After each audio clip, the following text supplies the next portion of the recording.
came up the same road to assess the damage and salvage what they could.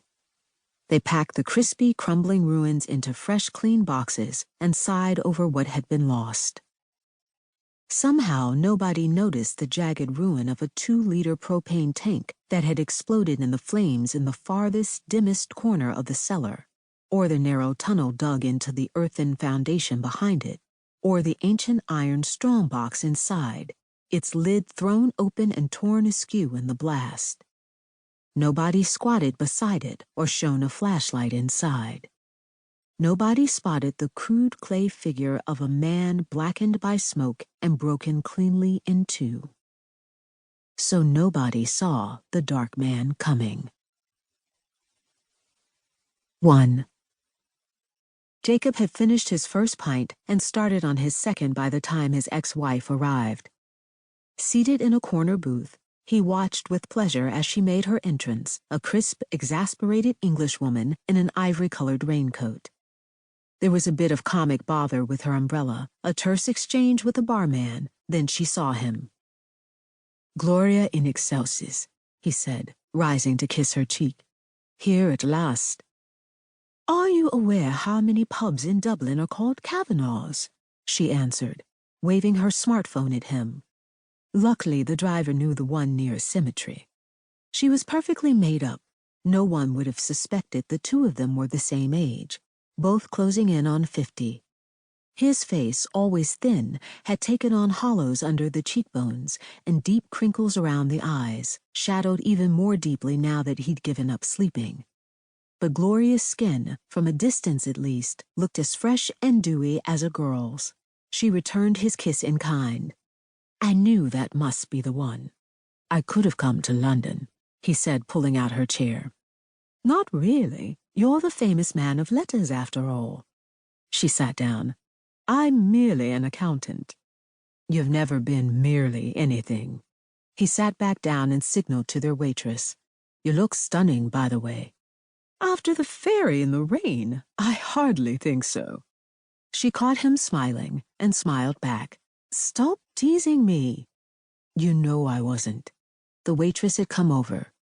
"Will you have a pint?" he said, raising his glass.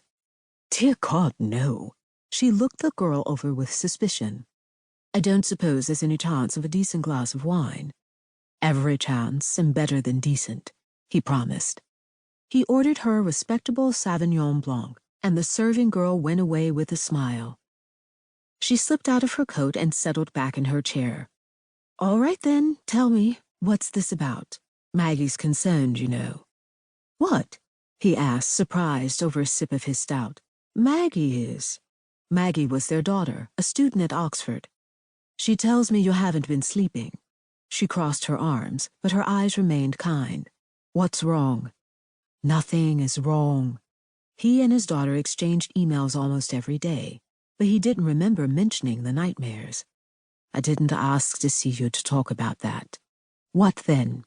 The waitress placed Gloria's wine on the table. She took a sip and gave the girl a tiny nod and smile. The girl smiled back and winked at Jacob over Gloria's head before she walked away. "You're my business manager," Jacob said. Gloria had managed his finances back when he'd had almost none.